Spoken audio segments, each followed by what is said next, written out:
नमस्कार दोस्तों, be alert में आपका बहुत बहुत स्वागत है। मैं हूं आपका दोस्त केतन क्रिश्चियन।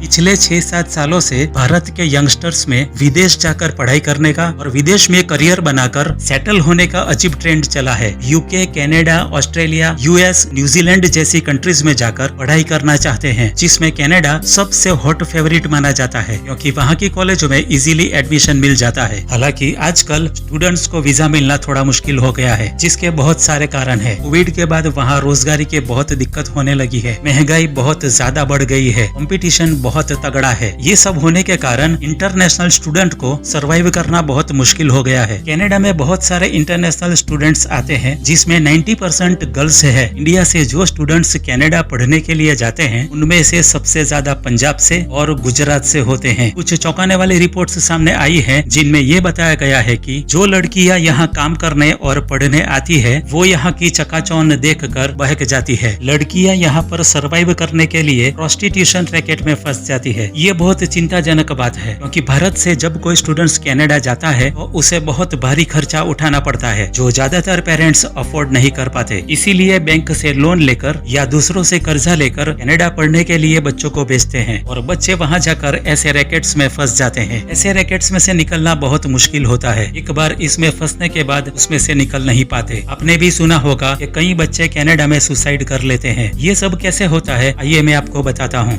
कनाडा ऐसा खूबसूरत देश है जहां इंटरनेशनल स्टूडेंट्स और स्किल वर्कर का स्वागत किया जाता है। दुनिया भर में से लोग जैसे तैसे करके कुछ भी करके कनाडा जाने की कोशिश करते हैं। कनाडा जाकर यहाँ की चकाचौंध देखकर लड़के लड़कियां बहक जाते हैं। जो स्टूडेंट्स यहाँ पर आते हैं, खासकर लड़कियां, उनको पहले रहने के लिए जगह ढूंढनी पड़ती है, जो बहुत महंगी होती है। कनाडा में जो स्टूडेंट्स आते हैं वो ज्यादातर टोरंटो में आते हैं। यहाँ पर रहने के लिए घर ढूंढना बहुत मुश्किल है। घरों के रेंट बहुत हाई है, लेकिन यहाँ कुछ स्टूडेंट्स साथ मिलकर शेयरिंग में रह लेते हैं। यहाँ महंगाई बहुत ज्यादा है। कॉलेज आने जाने का खर्चा बहुत महंगा है। ग्रोसरी बहुत महंगी है। सीजनल कपड़े भी बहुत महंगे हैं। यानी ओवरऑल यहाँ पर सब कुछ बहुत महंगा है। जाहिर सी बात है, जो स्टूडेंट्स यहाँ पर नए नए आते हैं वो यहाँ पर पहले घूमेंगे फिरेंगे, होटलों में जाएंगे, क्लब में जाएंगे और मजे करेंगे। लेकिन धीरे धीरे यहाँ की असलियत उनके सामने आने लगेगी और अब उनको पैसों की कमी महसूस होने लगेगी।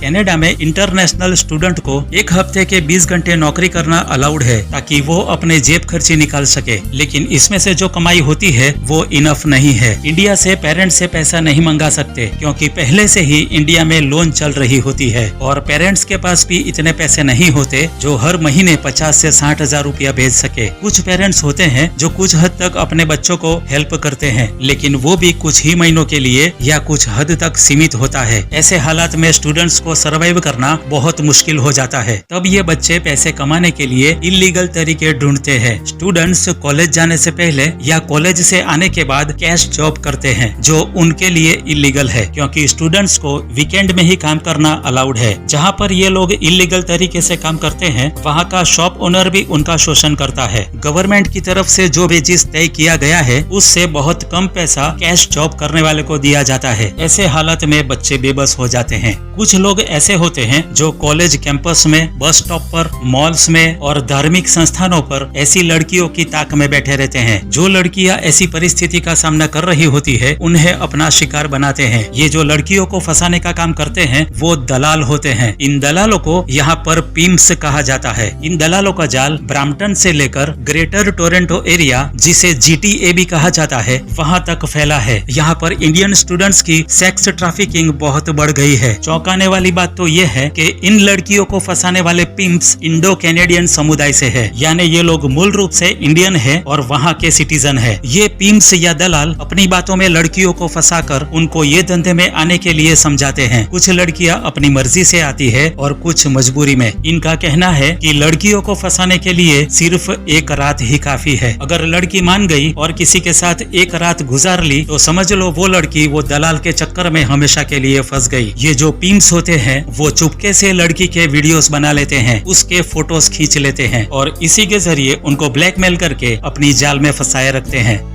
कुछ किस्सों में ऐसा सामने आया है कि टोरंटो में कुछ व्हाट्सएप ग्रुप चलाए जाते हैं जिनमें सिर्फ लड़कियों को कैश जॉब करने की ऑफर दी जाती है और उनको 1 घंटे के 25 कैनेडियन डॉलर ऑफर किए जाते हैं। जब कोई लड़की उन्हें कांटेक्ट करती है तो उसे मिलने के लिए बुलाया जाता है। जब वो मिलने के लिए जाती है तो उसे मसाज पार्लर में काम करने की ऑफर दी जाती है और लड़की के टाइम के कन्वीनियंट पर जॉब पर आने की फैसिलिटी दी जाती है, यानी लड़कियां अपनी कॉलेज से पहले या कॉलेज खत्म होने के बाद जॉब पर जा सकती है। इसमें 2 दिन ट्रेनिंग होती है जिसमें उन्हें मसाज कैसे किया जाता है वो सिखाया जाता है और तीसरे दिन ऐसे कस्टमर के पास भेजा जाता है जो लड़की की मजबूरी का फायदा उठाता है। लड़कियां मजबूर होकर ये काम करती है। उनको रोज कैश मिल जाती है। जो $25 तय हुआ होता है उससे कम पैसा उनको दिया जाता है, लेकिन जो दलाल होता है वो कस्टमर से $200 से $400 वसूलता है। कहा जाता है एक दलाल एक लड़की से साल भर में 2 से 3 लाख कैनेडियन डॉलर कमा लेता है। ऐसी तो कितनी लड़कियों को उसने फंसा कर रखा होता है। आप हिसाब लगा लीजिए ये दलाल साल भर में कितना कमाता होगा। ये सब दलाल मूल रूप से इंडियन होते हैं। ये लोग अपनी मीठी बातों में फंसाकर लड़की की पूरी जानकारी ले लेते हैं। इन दलालों के पास लड़कियों की फैमिली का बैकग्राउंड भी होता है। लड़कियों को पूरी तरह से फंसा दिया जाता है और बहुत बुरी तरीके से ब्लैकमेल किया जाता है। अगर लड़की इस रैकेट में से निकलना चाहे तो भी नहीं निकल सकती। ये दलाल लोग उनको ब्लैकमेल करते हैं, मारते पीटते हैं और कई किस्सों में उन्हें मार भी देते हैं।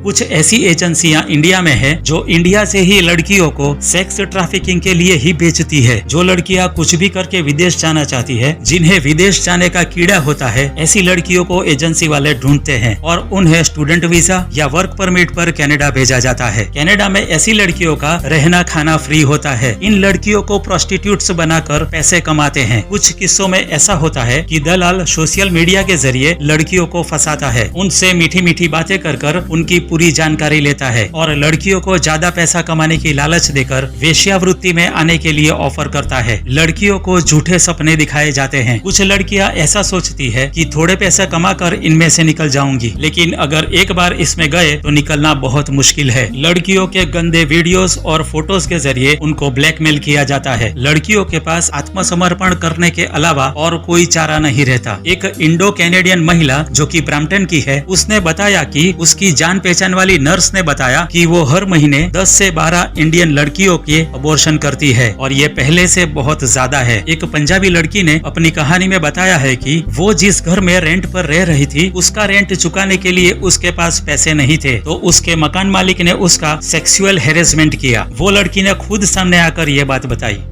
ਕੋਈ ਨਾ ਤੂੰ ਆ ਜਾ 2 ਮਿੰਟ ਦਾ ਕੰਮ ਆ ਦੇਈ ਆ। ਮੈਂ ਕਿਹਾ ਨਹੀਂ ਚੰਗਾ ਲੱਗਦਾ ਏਦਾਂ ਤੇ ਮੈਨੂੰ ਬਾਹੋਂ ਫੜ ਕੇ ਲੈ ਗਏ ਸੀ, ਕੈਮਰਾ ਬੰਦ ਕਰਕੇ ਤੇ ਬਾਹੋਂ ਫੜ ਕੇ ਲੈ ਗਏ ਸੀ ਉੱਪਰ। ਹਾਂਜੀ ਕਿੱਥੇ? ਦੁਸ਼ ਵਿੱਚ ਨਹਾਉਣ ਵਾਲੇ ਚ?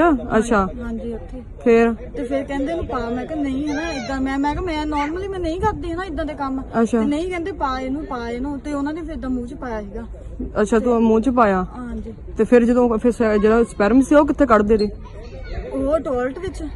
टॉयलेट ਵਿੱਚ ਕੱਢਦੇ ਰਹੇ ਆ। ਤੇ ਕਿੰਨੀ ਵਾਰ ਤੁਸੀਂ ਸੈਕਸ ਕੀਤਾ कंटिन्यू? ऐसे तो बहुत सारे किस्से हैं। एक किस्से में तो इंडियन लड़की को जबरदस्ती रास्ते में से उठा लिया जाता है। नायग्रा डाउनटाउन जैसे इलाके से दिन के वक्त रास्ते में चलती लड़की को उठा लिया गया था और उसके साथ रेप हुआ था। ऐसा नहीं कि हर एक स्टूडेंट्स ऐसे होते हैं, लेकिन दोस्तों कनाडा को पूरी तरह से अनसेफ माना जाता है। जो लड़कियां ऐसे सेक्स रैकेट्स में फंसी होती है उन्हें निकालने के लिए एक संस्था एल्स्पेथ हेवर्थ सेंटर फॉर वीमेन कार्यरत है। ये एक रजिस्टर्ड चैरिटेबल सर्विस एजेंसी है जो 1992 से टोरंटो में कार्यरत है। ये संस्था की एग्जीक्यूटिव डायरेक्टर मिसिस सुंदर सिंह है, जो सेक्स रैकेट में फंसी महिलाओं को हेल्प करती है, उन्हें दलालों के चुंगल से छुड़ाती है। लड़कियों को अच्छी जगह पर जॉब मिल सके और पैसे भी अच्छे कमा सके, उसके लिए उन्हें ट्रेनिंग भी देती है। मिसिस सुंदर सिंह का कहना है कि लड़कियां पहली बार कनाडा आकर यहाँ की लाइफस्टाइल और चकाचौंध देखकर दंग रह जाती है और उसके चक्कर में सेक्स पिम्स का शिकार बन जाती है। कनाडा में उनको कोई रोकने टोकने वाला होता नहीं है, उनको पूरी आजादी मिल जाती है। And they are just coming as students, ਇਹਨਾਂ ਦਾ ਕੋਈ ਇੱਥੇ ਗਾਈਡੈਂਸ ਨਹੀਂ ਹੈ, ਕੋਈ ਗਾਈਡ ਨਹੀਂ ਹੈ, ਕੋਈ ਰਿਸ਼ਤੇਦਾਰ ਨਹੀਂ ਹਨ। ਉਸ ਟਾਈਮ ਕੀ ਕਿਸ ਤਰ੍ਹਾਂ ਇੱਥੇ ਸਿਸਟਮੈਟਿਕਲੀ ਕੁੜੀਆਂ ਨੂੰ ਫਸਾਇਆ ਜਾਂਦਾ ਹੈ। ਵਿੰਜ਼ਰ ਤੋਂ ਵੀ ਬੱਚੇ ਆਏ, ਉਹ ਟੋਰਾਂਟੋ ਆ ਕੇ ਬੋਲਦੇ ਨੇ ਕਿ ਸਾਨੂੰ ਪੈਸੇ ਦੀ ਜ਼ਰੂਰਤ ਹੈ, ਵਿੰਜ਼ਰ ਜੌਬਸ ਨਹੀਂ ਹਨ ਅਤੇ ਅਸੀਂ ਕੋਲ ਜੌਬ ਨਹੀਂ ਸੀ ਅਤੇ ਕੀ ਕਰਨ, ਇਹਨਾਂ ਨੇ ਰੈਂਟ ਪੇ ਕਰਨਾ ਸਭ ਕੁਛ। ਅਤੇ ਫਿਰ ਉਸ ਟਾਈਮ ਜਿਹੜੇ ਲੈਂਡਲੋਰਡਸ ਹਨ ਉਹਨਾਂ ਨੇ ਐਕਸਪਲੋਇਟ ਕੀਤਾ, ਜਿਹੜੇ EMPLOYERS ਸਨ ਉਹਨਾਂ ਨੇ ਐਕਸਪਲੋਇਟ ਕੀਤਾ। ਉਹ ਰਿਪੋਰਟ ਸਾਨੂੰ ਆਉਂਦੀ ਗਈ।